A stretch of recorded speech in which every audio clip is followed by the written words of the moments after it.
Welcome to WFCO's Community Accent, your daily connection to the news and events happening in and around Fairfield County. And now, Community Accent. Good morning. Thank you for listening to Refreshing 90.9 FM Community Accent. This is Tina Gang, your morning host. We are connecting you with your community every Monday through Friday at 8 a.m. You can listen on your dial at 90.9 or with the TuneIn radio app and on our web, refreshing909.com. Today we are connecting you with the Lifeline of Ohio, talking about an important connection to have, a lifeline. We have with us Jessica Peterson with Lifeline of Ohio. How are you, Jessica? Good. Thank you so much for having us on. Yes, wonderful. Us being, you brought a friend with you today?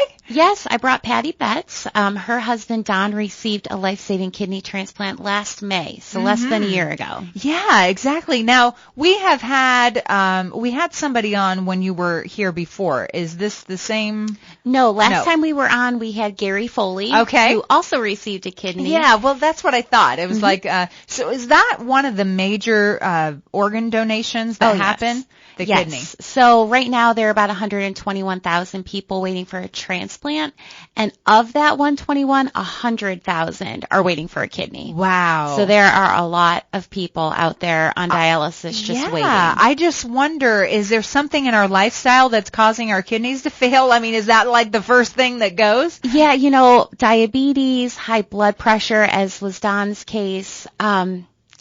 Kidneys are just susceptible. Yeah. And it's that's why we're out here hoping to get people to sign up as organ and tissue donors. Well, Patty, thank you for joining us today. Sure, my pleasure. Patty Betts, so your husband is the transplant recipient. That's correct. All right. Well, before we go into Patty's story, just real quick, Jessica, for those who may not really understand, although we've kind of been talking about it, Lifeline of Ohio is what? So we are an organ procurement organization, and we cover 37 counties in Ohio and 2 in West Virginia, and we help to facilitate the transplantation process. So we help to promote people becoming organ donors, and then when an organ donor becomes available, we help facilitate the transplantation from the donor to the recipient. Mm-hmm. So it's an awesome job. Yeah. It's, we're out there trying to save and heal lives every day. Every day. And so 120,000 people are on a waiting list? Yes. Is that just in Ohio or is that nationally? That's nationally. Okay. But in Ohio, there are about 3,300. And then to bring it down closer, in central Ohio, there are about 670 people on wait lists. Just waiting for that perfect organ to become available. The match. Mm-hmm. Well, Patty, your husband needed a transplant. Can you just start with your story and tell us what happened and how you came to be part of the Lifeline family? Sure. Actually, Don had high blood pressure for quite a few years, and his doctor actually knew he had high blood pressure, but did not treat him with medications. It was back in the era where you didn't question your doctor, and we kind of went along and just didn't really do anything, trusting the doctor was going to, treat him. In 2001, he was having a lot of really bad symptoms, and one of his coworkers talked him into going to a different doctor, and within 24 hours of seeing him, they, from just looking at him, told him they were sure he had kidney disease. That was in 2001 that he was diagnosed, and in 2012 he was diagnosed with kidney failure. And so it took 10 years almost, or over. Yeah, his kidney function kept dropping. It was not reversible. It was obvious he was going to eventually need to go on dialysis or a transplant. When he was diagnosed in 2001, we were aware of that. So in 2012, his kidney function dropped rapidly, and within a couple months, they had him start dialysis. He was on dialysis for 3 years. It was peritoneal dialysis, which is where you can do it at home, which is nice, but it is 4 times a day, every 4 to 6 hours, 7 days a week, 365 days a year. So that kind of messes up lifestyle, right? Absolutely. There was no lifestyle. There was no really going and doing anything. We just recently took our first vacation in about 10 years. So it was a real lifestyle change, and it was very difficult and hard on both of us. We actually got the call May 28th, 2015, that there was a donor, and he had quite a few complications, had a successful kidney transplant, but was in the hospital off and on for almost 3 months. And today he's actually in the hospital with a minor setback, but that's not uncommon for transplant patients.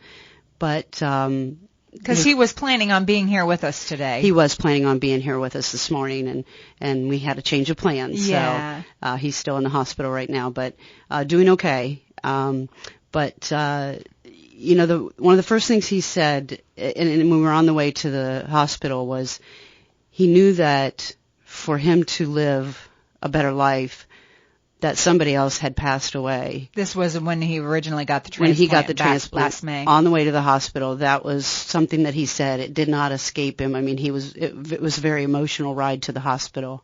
And he now says every morning he thanks God and that donor that he can get up every morning and not start with an IV pole and a dialysis treatment and not end his day before bed with a dialysis treatment. So it is a totally change of lifestyle and a much more wonderful life. Yeah, so since the transplant, even though there's been some setbacks and the recovery might have been a little longer than you had planned, what has life been like in between those times differently now that he's had the transplant? It's just been fantastic. It's nice being able to, like, we've gone out to watch an old band that he used to be in, and just to be able to go out and know that you can stay as long as you want and not be watching the clock and make sure that you've got to get that last dialysis treatment in.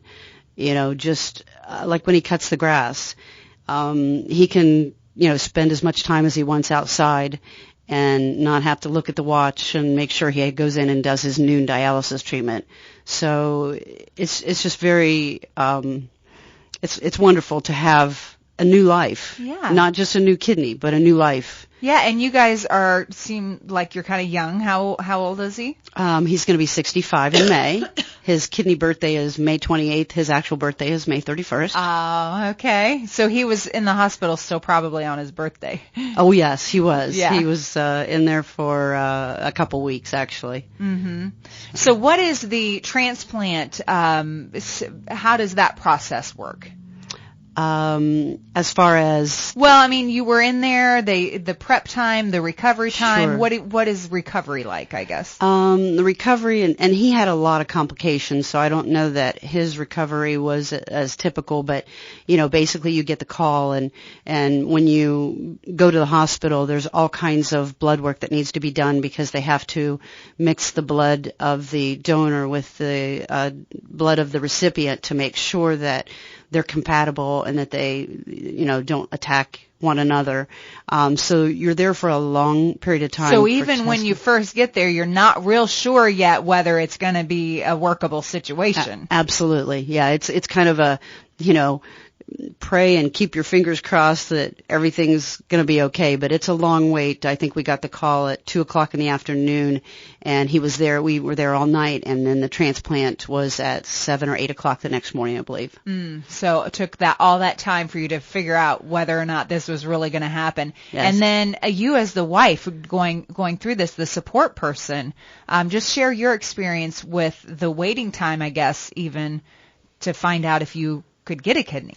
Yeah, it was very challenging, and we had, you know, a previous year or two before we had received a call about a transplant, and we were really excited and got down there and, you know, we're ready to go the next morning for the transplant, and the surgeon came in and said that it wasn't a viable, well, they actually just said, we're not doing surgery today, have a good day, and walked out.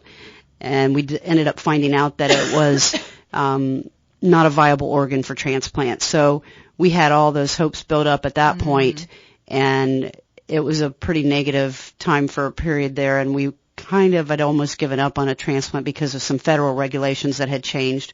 So then we got this other call in last May. It was with some reservations that we went, and we weren't sure if we were going to experience the same thing. So when they actually came in and said, "It's it, this is it, it's going to happen," we were we were on a pretty high roller coaster. Yeah, that just feeling of, life is about to change Yes, as we know it. And that's how I got involved with Lifeline. I had made a pact that I was going to do everything I could do as of January 1st, 2015 to get him a transplant. I had put a pretty lengthy post on Facebook and asked everybody that I could to please share it so that even if one person could see it, that may be the person. And I joined Lifeline of Ohio, which is a tremendous organization for both those that are waiting for a transplant or donor families. I was just talking to Jessica about what a wonderful organization it was. I joined to do anything I could to help Don, but the support that you have, especially as a caregiver, it's been a wonderful feeling, and having people that have been going through the same things, especially as a caregiver, you realize that there's other people going through the same thing, and when you think you're going crazy and you can't take it anymore, you have all these people around you that are helping you and supporting you and sharing their stories, and I would encourage anybody that is also in the situation that we've been in to consider being a volunteer for Lifeline of Ohio. They're an excellent organization.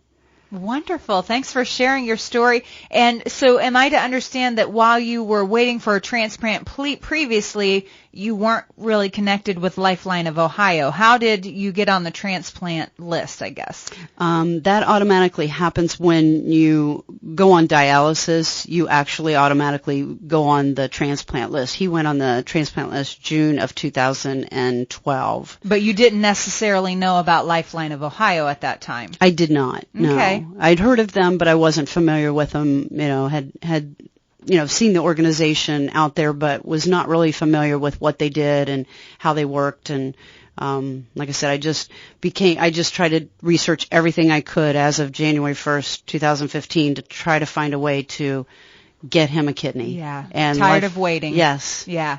We're talking today to Patty Betts, whose husband Don recently, last May, had a kidney transplant. We're talking to Jessica Peterson about Lifeline of Ohio, and we're going to talk to Jessica when we come back about how it is that you can get connected with Lifeline of Ohio, and if you have a need, you can find out more here on Refreshing 90.9 FM.